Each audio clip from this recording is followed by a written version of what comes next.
Bon dia, sóc la Khadija Alcayat. Avui hem anat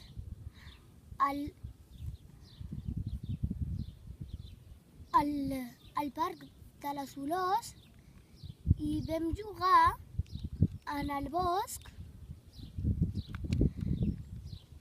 i també vam plantar flors al bosc i vam menjar i també vam enrolar flors i vam tocar amb la mà la flor i després vam olorar